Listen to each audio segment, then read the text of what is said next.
ఇకపై మీకు ఇష్టమైన ఫేవరెట్ సీరియల్స్ యొక్క ఫుల్ ఎపిసోడ్స్ యూట్యూబ్లో అందుబాటులో ఉండవు. కేవలం సన్నెక్స్లో మాత్రమే ఫ్రీగా చూడొచ్చు.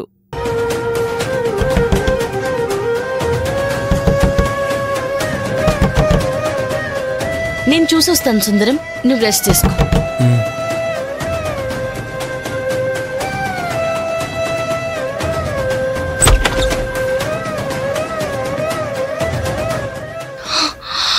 ఈ టైంలో ఇదొచ్చిందేంటి?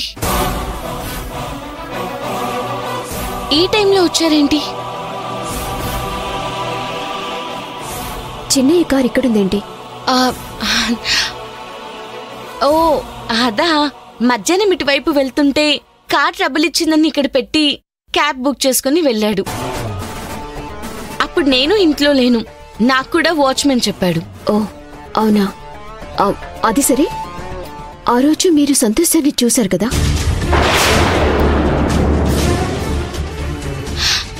అతను సంతోష్ కాదు, వేరే పర్సన్ అని మీకు చెప్పాను కదా.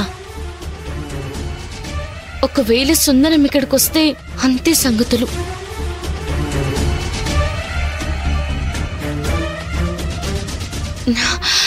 ఈశ్వరి గారు, ఇక్కడ ఉక్కబోస్తుంది, పైన గదిలోకి వెళ్దాం రండి. అక్కడ ఏసీ ఉంది, రండి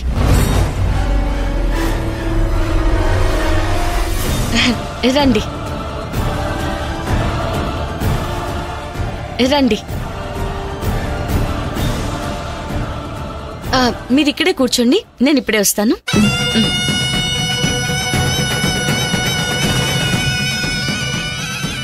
ప్రణతి గారు, ప్రణతి గారు, ప్రణతి గారు. సైలెన్స్. ఈశ్వరి వచ్చింది. మనశ్శాంతి పోగొట్టడానికి ఇక్కడికి కూడా వచ్చిందా? చూడు, ఎట్టి పరిస్థితుల్లో నువ్వు బయటికి రావద్దు. రా సుందరం, రా. వెళ్ళు.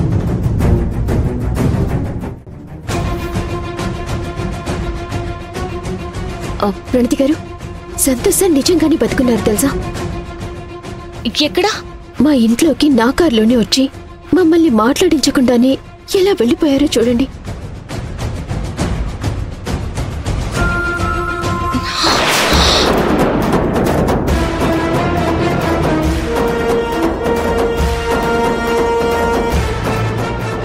ఆ రోజు మీరు సంతోష్ సార్ని కాదు, వేరే వ్యక్తిని చూశాను అన్నారు.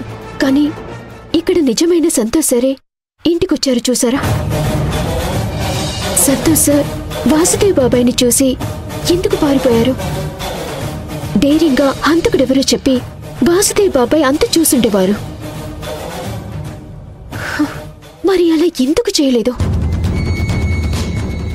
అదే నిజమే.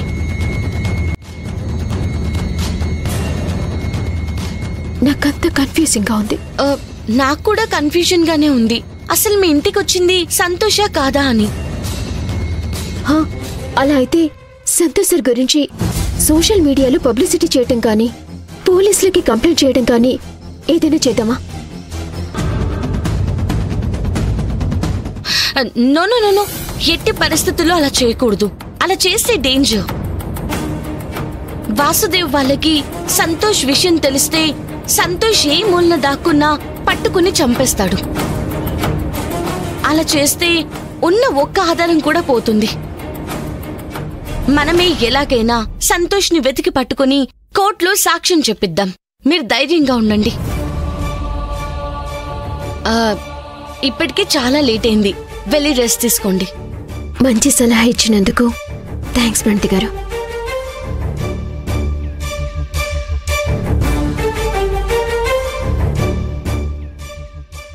గుడ్ నైట్ అండి. Good night.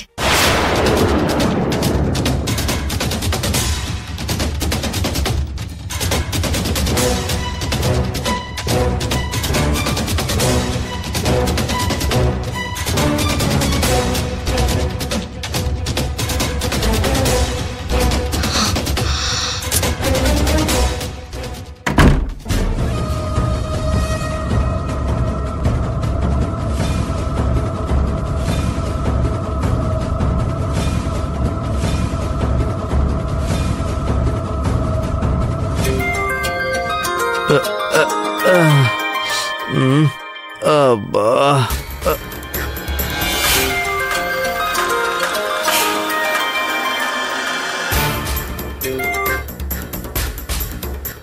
చెప్పు ప్రణతి. మీకు బ్యాడ్ న్యూస్.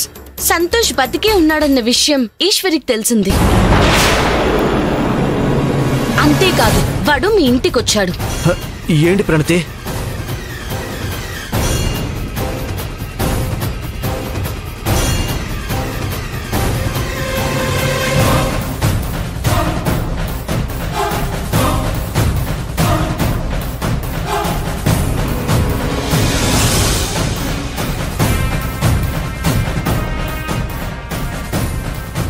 ప్రణతి, ఇప్పుడు మేము ఏం చేయాలి? ఆల్రెడీ లేట్ అయిపోయింది. ఈశ్వరి సంతోష్ ని వెతకడం స్టార్ట్ చేసింది. సో ఈశ్వరి టార్గెట్ చేసిందంటే తప్పకుండా సంతోష్ ని పట్టుకునేదాకా నిద్రపోదు.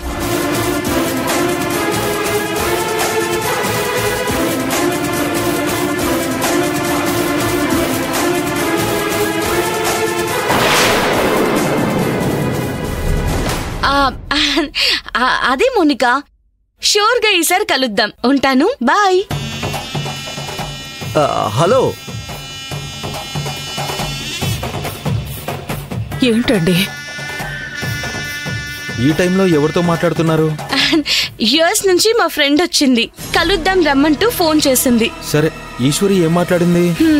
అదా, మర్డర్ కేస్ ని డబ్బులిచ్చి ఏ బకరగాడి మీదైనా తోసేలా చేయమని హెల్ప్ అడగడానికి వచ్చింది.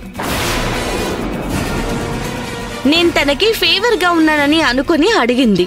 కానీ తన నిజ స్వరూపం తెలుసుకుని ఏమీ తెలియనట్టు నటిస్తున్నానని తనకి తెలియలేదు. అది సరే, మీరేం చెప్పారు? నేను తనకిది తప్పు, నా వల్ల కాదు అని చెప్తే మరొక లాయర్ హెల్ప్ తీసుకునైనా ఈ పని చేయించుకుంటుంది. అందుకే నాకు కొంత టైం ఇవ్వు, నీకు తప్పకుండా అలాంటి వాణ్ణి ఏర్పాటు చేస్తానని నచ్చి చెప్పి పంపించాను. అది మీ భార్య క్యారెక్టర్. దేవత లాంటి మా అమ్మ మనసుని విరిచేసింది రాక్షసి.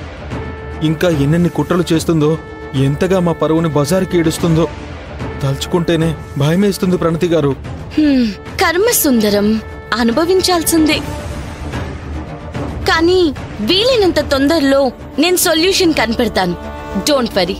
పద, ఇప్పటికే లేట్ అయింది, నిద్రపోదు. పద పద.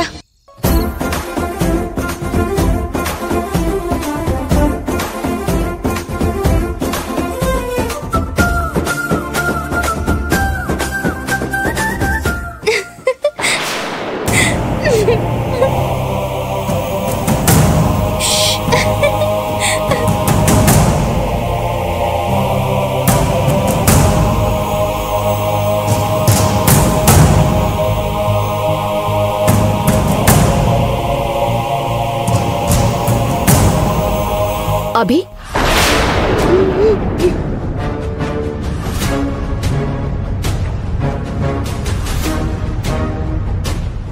అభి, నిద్రపోకుండా ఈ వేళప్పుడు ఎవరితో ఫోన్లో మాట్లాడుతున్నావు? అడుగుతుంది నిన్నే అభి. తప్పేం చేయట్లేదు కదా నువ్వు?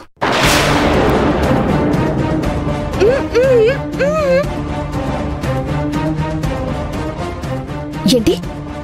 నువ్వు ఎవరితో మాట్లాడితే నాకేంటా? ఇలా అడ్డదిడ్డంగా మాట్లాడకబి, నాకు కోపం వస్తుంది.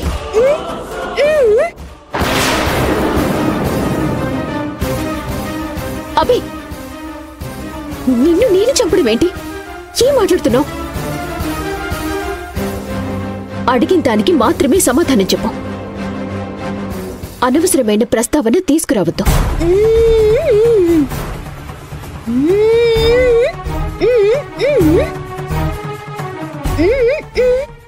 నువ్వు బయటికి నాతో చెప్పి వెళ్ళావా?